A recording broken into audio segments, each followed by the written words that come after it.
الحمد لله الذي هدانا لهذا وما كنا لنهتدي لولا أن هدانا الله. أشهد أن لا إله إلا الله وحده لا شريك له وأشهد أن محمدا عبده ورسوله صلى الله تعالى عليه وعلى آله وأصحابه وسلم. أما بعد، فأعوذ بالله من الشيطان الرجيم. بسم الله الرحمن الرحيم. ونفخ في الصور فإذا هم من الأجداث إلى ربهم ينسلون. قالوا يا ويلنا من بعثنا من مرقدنا هذا ما وعد الرحمن وصدق المرسلون. قال النبي صلى الله عليه وسلم: لا تزول قدم ابن آدم يوم القيامة حتى يسأل عن خمس: عن عمره فيما أفناه، وعن شبابه فيما بلاه، وعن ماله من أين اكتسبه وفيما أنفقه، وعن علمه ماذا عمل فيه، أو كما قال عليه الصلاة والسلام. صدر محترم حضرت مولانا ولی محمد صاحب قاسمی دامت برکاتہم العالیہ، مہمان خصوصی جمعیت علماء ہند کے باوقار رکن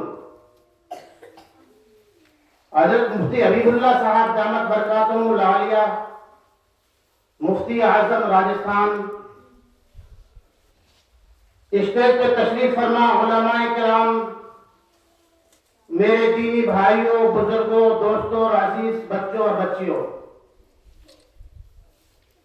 مجھ جیسے کم علم اور کم عمل طالب علم کا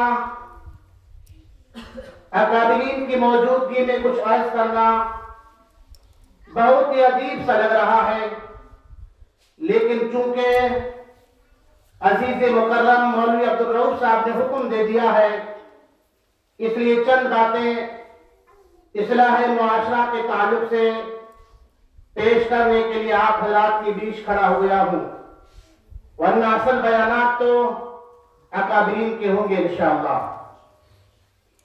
الحمدللہ چھوٹے چھوٹے بچے اور بچیاں آپ کے سامنے پروگرام پیش کر رہے تھے۔ استاد محترم کی محنت قابل تعریف ہے، بہت ہی بہترین خوبصورت پروگرام پیش کیا، دل باغ باغ ہو گیا۔ حضرات گرامی، اصلاح معاشرہ کے عنوان سے ہی پروگرام ہے، اس لیے اس پر تھوڑی دیر روشنی ڈالنے کے لیے آپ حضرات کے سامنے کھڑا ہوا ہوں۔ میرے بزرگوں، دنیا میں جو آیا ہے اسے اس دنیا سے جانا ہے، مرنا بھی حق اور مرنے کے بعد دوبارہ اٹھنا بھی حق۔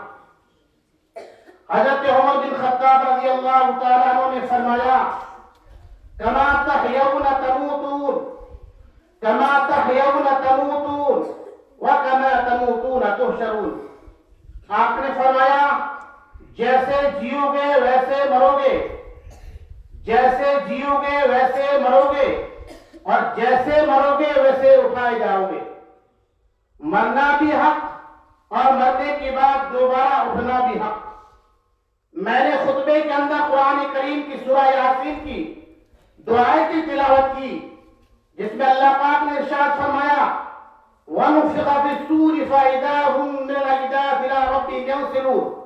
جس دن سور پھونکا جائے گا تو یہ اپنے قبروں سے اٹھ کر کھڑے ہو جائیں گے اور کہیں گے: قَالُوا يَا وَيْلَنَا مَن بَعَثَنَا مِن مَّرْقَدِنَا هَٰذَا مَا وَعَدَ الرَّحْمَٰنُ وَصَدَقَ الْمُرْسَلُونَ۔ کہیں گے: ہائے ہائے، ہم کو ہماری خواب گاہوں سے کس نے جگایا؟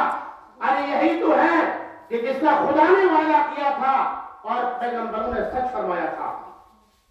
سب کو میدان محشر میں کھڑا ہونا ہے اور اپنی کی کا حساب دینا ہے۔ میں نے خطبے کے اندر ایک حدیث پڑھی، ترمذی شریف کی حدیث ہے، حضرت عبداللہ بن مسعود رضی اللہ تعالی عنہ راوی ہے۔ اللہ کے رسول صلی اللہ علیہ وسلم نے فرمایا: میدان محشر میں سے اس تپی ہوئی زمین سے کوئی انسان اپنا قدم اٹھا نہیں سکے گا اور کوئی انسان ایک ذرے کے برابر حرکت نہیں کر سکے گا جب تک کہ 5 سوالات کے جواب نہ دے لے۔ میرے بزرگوں، قرآن کا یہ کالی کملی والے صلی اللہ علیہ وسلم پر وہ 5 سوالات کون کون سے ہوں گے میرے آقا نے ہمیں بتلا دیے، اور یہ 5 سوالات اسی 50-60 سالہ زندگی کے اندر ہمیں حل کرنے ہیں۔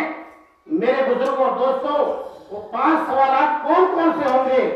اگر 5 سوالات کو حل کر دیا تو ہم کامیاب ہو جائیں گے، اور 5 سوالات کو حل نہیں کر سکے میرے بزرگوں اور دوستوں ناکامیاب ہوں گے۔ پہلا سوال ہوگا عن عمرہ فیما افنیٰ۔ اللہ پاک فرمائے گا میں نے تجھے عمر دی تھی 40 سال، 50 سال، 60 سال، 70 سال، 80 سال، جتنی بھی، اس عمر کو کیسے گزار کے آیا ہے، اس عمر کو کیسے بتایا۔ اب اس مختصر زندگی کے اندر کوئی انسان یہ طے کر لے کہ مجھے تو اپنی منمانی ہی گزارنی ہے، صبح سے لے کر شام تک، پھر دوسرا دن، تیسرا دن، ہفتوں، مہینوں، سالوں، زندگی جو میں چاہوں گا گزاروں گا۔ اللہ کے نبی نے فرمایا اپنی منمانی وہ چیز سے جو قدم اٹھاؤ گے، اور جو قدم اٹھے گا وہ قدم جہنم کے قریب کرتا چلا جائے گا۔ اور اس مختصر زندگی کے اندر کوئی انسان شریعت کی لگام لگا لے اپنے جسم پر، نگاہوں پر، ہاتھوں پر، قدموں پر، دل پر، دماغ پر، کیا حلال، کیا حرام، کیا جائز، کیا ناجائز، کیا اللہ کا حکم، کیا نبی کی سنت، اگر شریعت کی لگام لگا کر جو انسان زندگی جیے گا، میرے آقا نے فرمایا وہ انسان جنت کی طرف جا رہا ہے۔ وہ انسان جنت کی طرف جا رہا ہے، اور وہ جنت کیسی؟ اللہ نے قرآن کریم میں جنت کا نقشہ کھینچا ہے، ان اصحاب الجنت اليوم فی شغل فاکہون۔ اہل جنتی آرام و نشاط کے مشغلے میں ہوں گے، ہم وازواجہم فی ظلال من الارائک متکئون، وہ بھی ان کی بیویاں بھی سایوں میں تختوں پر تکیہ لگائے بیٹھے ہوئے ہوں گے، لہم فیہا فاکہۃ ولا ما یدعون، وہاں پر ان کے لیے ہر قسم کے میوے اور جو چاہیں گے ملے گا۔ سلام قولا من رب رحیم، مہربان پروردگار کی طرف سے سلام کہا جائے گا۔ وفاکہۃ مما یتخیرون، اور جنت میں جنتی جو ان سے میوے پسند کر لے، ولحم طیر مما یشتہون، اور اٹھتے جانوروں کا گوشت جس قسم کو جی چاہے، وحور عین، اور بڑی بڑی آنکھوں والی حوریں، یہ اللہ پاک جنت میں نصیب فرمائے گا۔ تو پہلا سوال ہوگا عمر کیسے بتائی، دوسرا سوال ہوگا وَعَنْ شَرَابِهِ فِيمَا بَلَغَ، جوانی کیسے بتائی۔ جوانی اللہ کی بہت بڑی نعمت ہے، اس جوانی میں انسان چاہے لمبی لمبی رکعتیں پڑھ کے پروردگار عالم کو راضی کر سکتا ہے، جوانی میں انسان چاہے قرآن کریم کی تلاوت کثرت سے کر سکتا ہے، جوانی میں انسان چاہے یتیموں کی، غریبوں کی، بیواؤں کی، کمزوروں کی، ہمسایوں کی مدد کر سکتا ہے۔ جوانی اللہ کی بہت بڑی نعمت ہے، اور جوانی میں انسان چاہے دور دراز کا سفر کر کے ان بستیوں ڈھانیوں میں جہاں پر لوگوں کو کلمہ نہیں آتا ان پر جا کے کلمہ نماز سکھا سکتا ہے۔ اس لیے جوانی اللہ کی بہت بڑی نعمت ہے۔ ایک جوانی کے بارے میں سوال ہو گیا، جوانی کیسے گزار کے آیا، اور انسان کے جو کام ڈگمگاتے ہیں وہ بھی جوانی کے میں ڈگمگاتے ہیں۔ اس لیے جوانی کے بارے میں سوال ہوگا، جوانی کیسے گزاری۔ رات رات بھر سوشل میڈیا پر غلط موبائل پر فلمیں دیکھ کر تو نہیں گزاری، کسی پہ ظلم کر کے تو نہیں گزاری، کسی کی زمین ہڑپ کر کے تو نہیں گزاری، کسی کو مار پیٹ کر کے تو نہیں گزاری۔ جوانی کیسے گزار کے آیا، جوانی کے بارے میں سوال ہوگا۔ اور تیسرا سوال ہوگا وَعَنْ مَالِهِ مِنْ أَيْنَ اكْتَسَبَهُ، مال کہاں سے حاصل کیا، حلال طریقے سے کیا یا حرام طریقے سے کیا، جائز طریقے سے کیا یا ناجائز طریقے سے کیا، مال کو کیسے حاصل کیا۔ آج انسان سوچتا ہے میاں مال آنا چاہیے، بینک بیلنس ہونا چاہیے، بنگلہ بننا چاہیے، کار ہونا چاہیے، یہ نہیں سوچتا ہے کہ حلال کہہ رہا ہے کہ حرام کہہ رہا ہے، جائز کہہ رہا ہے یا ناجائز کہہ رہا ہے، بلکہ لوگ سود سے نہیں بچتے، جبکہ بڑی وعید آئی ہے۔ اللہ کے رسول صلی اللہ علیہ وسلم نے فرمایا میں نے معراج والے سفر میں ایک مقام پر دیکھا بہت سارے لوگ ہیں جن کے پیٹ بڑے بڑے گنبد کی طرح بنے ہوئے ہیں، اور ان کے پیٹوں میں سانپ اور بچھو صاف صفاف پھرتے نظر آ رہے ہیں۔ صحابہ نے رسول اللہ صلی اللہ علیہ وسلم کون لوگ تھے؟ آپ نے فرمایا وہ لوگ سود کھانے والے تھے، وہ لوگ بیاج کھانے والے تھے۔ میرے آقا نے فرمایا جس شخص نے 4 آنے سود کے کھائے گویا اس نے اپنی سگی ماں کے ساتھ 35 بار زنا کیا۔ اللہ پاک ہم سب کی حفاظت فرمائے۔ تو میرے بزرگوں دوستو، پہلا تیسرا سوال ہوگا کہ مال کہاں سے حاصل کیا؟ یاد رکھیے، 1 پیسہ کسی کا دبا لیا، جھوٹ بول کے، چوری کر کے کسی طرح 1 پیسہ دبا لیا، 1 پیسے کے بدلے میں 700 مقبول نمازیں دینی ہوگی۔ ہمارے جسم پہ کپڑا پہنا ہوا ہے، اس میں حرام مال کا پیسہ لگا ہوا ہے، جب تک کپڑا پہنا رہے گا اس وقت نماز قبول نہیں۔ 1 لقمہ حرام مال کا کھا لیا، 40 دن تک دعا قبول نہیں، عبادت قبول نہیں۔ آج ہم رو رہے ہیں کہ پریشان ہیں، چاروں طرف حالات خراب ہیں، رو رو کے دعائیں کر رہے ہیں، حالات نہیں بدل رہے، کیا وجہ ہے؟ میرے بزرگوں اور دوستوں، اس پر ہم نے کبھی غور کیا کہ ہم جو کھا رہے حلال رزق کھا رہے حرام کھا رہے؟ اس کے بارے میں سوال ہوگا کہ مال کہاں سے حاصل کیا؟ آج لوگوں کی زمینیں ہڑپتی جا رہی ہے اور پکا معلوم ہے کہ زمین دوسرے کی ہے، اس کے باوجود اچھے سے اوپرا کر کے اور کیس لگ رہے عدالتوں کے اندر۔ خود کو معلوم ہے کہ زمین تو دوسرے کی ہے، لیکن میرا وکیل بڑا تکڑا ہے، میں نے ان کو بڑی رقم دے رکھی ہے، وہ میرے حق میں فیصلہ کروا کے رہے گا۔ میرے بزرگوں کل میدان حشر میں اللہ کے سامنے جب کھڑے کی جائیں گے، اللہ پوچھے گا اس وقت کیا جواب دیں گے۔ اور چوتھا سوال ہوگا وفی انفقا، مال کہاں خرچ کیا؟ انسان سوچتا میاں میرا مال میں نے کمایا، میں جس طرح چاہوں خرچ کروں، نہیں، یہ مال میرا اور آپ کا نہیں ہے۔ اللہ نے فرمایا ان اللہ اشترى من المؤمنین انفسهم واموالهم بان لهم الجنہ، بے شک میں نے مومن کی جان اور مال کو جنت کے بدلے خرید لیا ہے۔ یہ مال ہمارا اپنا نہیں ہے، اللہ کا حکم دے وہاں خرچ کرے اور جہاں سے منع کرے وہاں سے رک جائے۔ آج دنیا میں ہماری ناک اونچی ہو، دنیا میں ہماری واہ واہ ہو، اس کے لیے شادیوں میں، بیاہ میں میرے بزرگ اور دوستوں بے شمار پیسوں کو برباد کر دیتے ہیں۔ کل قیامت کے دن اس کے بارے میں سوال ہوگا کہ پیسے کہاں خرچ کیے، مال کو کہاں خرچ کیا۔ آج دین کے کاموں میں خرچ کرتے ہوئے ہم چاہتے ہیں مدارس والے آ جائیں، مساجد والے آ جائیں، پیشانی بھی بند کر جاتے ہیں، بلکہ زکات تک کو لوگ نہیں دیتے ہیں، زکات تو لوگ کے بیٹھ جاتے ہیں۔ میرے بزرگوں اور دوستوں، جبکہ بڑی وعید آئی ہے، اللہ نے فرمایا والذین یکنزون الذهب والفضة ولا ينفقونها في سبيل الله فبشرهم بعذاب أليم، جو لوگ مال کو جمع کر کے رکھتے ہیں اور اللہ کے راستے میں خرچ نہیں کرتے، فبشرهم بعذاب أليم، انہیں عذاب دردناک کی خبر دے دو۔ اور عذاب دردناک کیا ہوگا؟